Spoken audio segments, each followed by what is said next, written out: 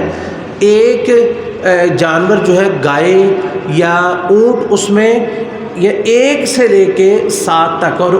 گائے میں 1 سے لے کے 7 تک اور اونٹ میں 1 سے لے کے 10 تک، جتنے لوگ اس میں یا اس کے درمیان جتنے بھی شریک ہونا چاہیں وہ ہو جائیں، اس میں کوئی حرج نہیں ہے. اگر 2 لوگ شریک ہو جائیں یا 3 ہو جائیں، 4 ہو جائیں، تو اس میں ضروری نہیں کہ اس کے 7 حصے پورے کیے جائیں گے کہ جی 3 آپ کریں، 4 میں کروں یا 3.5 کریں، جتنا کوئی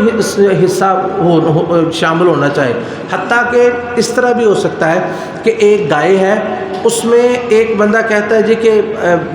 میرے پاس صرف 1 حصہ ہے، تو دوسرا کہتا ہے ٹھیک ہے جی میں 6 حصے میرے ہیں، 7ویں آپ اس میں شامل ہو جائیں، تو ایسے بھی ہو سکتا ہے. تو یہ سارے طریقے جو ہیں وہ جائز ہیں. اس سے اگلا سوال کہ جانور کے اندر کون سا عیب جو ہے اگر ہو تو وہ جائز نہیں ہے. تو اس میں براء بن عازب رضی اللہ تعالیٰ عنہ کی روایت ہے کہ رسول اللہ صلی اللہ علیہ وسلم نے فرمایا 4 لا تجوز فی الاضاحی الاوراء بین عورها، کہ 4 قسم کے جو جانور ہیں ان کی قربانی نہیں کی جا سکتی. ایک ایسا بینا الاوراء البین عورها، ایسا بھینگا جس کا بھینگا پن واضح ہو، ایسا مریض جانور جس کی بیماری بالکل ظاہر ہو، ایسا لنگڑا کہ جس کا لنگڑا پن ظاہر ہو، یا ایسا بوڑھا اور بیمار یا کمزور کہ جس کی ہڈیوں میں مخ باقی نہ رہے. تو یہ 4 عیب ہیں. ان 4 عیوب کا جو خاص طور پر خیال رکھنا چاہیے. جو ان سے بڑے عیب ہیں وہ اس کے اندر شامل ہیں، جو ان سے چھوٹے ہیں وہ اس کے اندر شامل نہیں ہیں. اگر دیکھیں کس کو دیکھیں، اس میں حدیث میں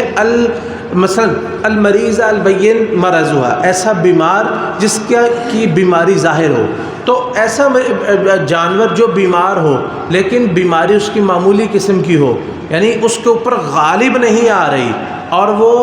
بظاہر بیمار نظر نہیں آ رہا، چھوٹی موٹی اس کے اندر ہے، یا کوئی جو ہے وہ لنگڑا پن اتنا نہیں ہے کہ وہ واضح ہو سکے، تو یا آنکھ میں ایسا عیب نہیں ہے جو بالکل واضح ہو سکے، تو ایسا جانور جو ہے وہ کرنا جائز ہے. یہ عیوب جو بیان ہوئے ہیں یہ حد فاصل ہے، اور ان سے اوپر والے جو ہیں وہ نہیں ہونے چاہیے. اس سے نیچے جو ہیں، اس سے کمتر ہے، وہ عیوب اگر ہوں تو پھر کرنا جائز ہے. اور اسی طرح بعض عیوب جو ہیں وہ ایسے ہیں جن کا کوئی اعتبار نہیں ہوتا. مثال کے طور پر سینگ ہے، اگر کسی جانور کا ٹوٹا ہوا ہے، وہ آدھا ہے یا پونا ہے یا پورا ہی اتر گیا ہے، تو ایسے جانور کی قربانی بھی کی جا سکتی ہے. سینگ جو ہے یہ کوئی عیب نہیں ہے. نبی علیہ السلام نے فرمایا، حضرت علی رضی اللہ تعالیٰ عنہ فرماتے ہیں کہ رسول اللہ صلی اللہ علیہ وسلم نے ہمیں حکم دیا ان نستشرف العین والاذن، ہم آنکھوں کو اچھی طرح دیکھ لیں اور کانوں کو دیکھ لیں. کانوں کے اندر بڑا عیب نہ ہو، چھوٹا موٹا اگر عیب ہو جیسے چھوٹا موٹا سوراخ یا ایسا،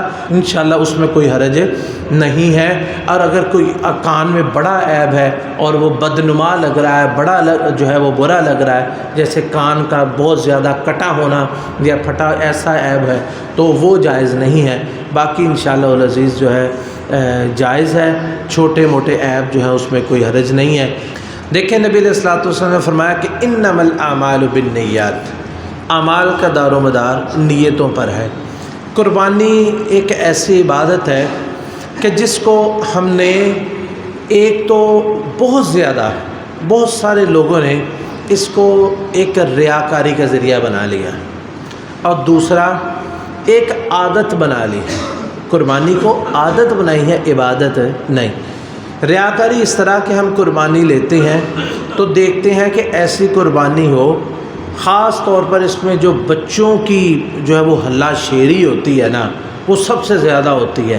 کہ ہماری قربانی ایسی ہو کہ ہم سب کو فخر سے دکھا سکیں ساڈا وچھا سب تو بڑا ہے، ہمارا بکرا سب سے خوبصورت، سب سے مہنگا، اور پھر اس میں قیمت بتانا، قیمت پوچھنا، قیمت بتانا،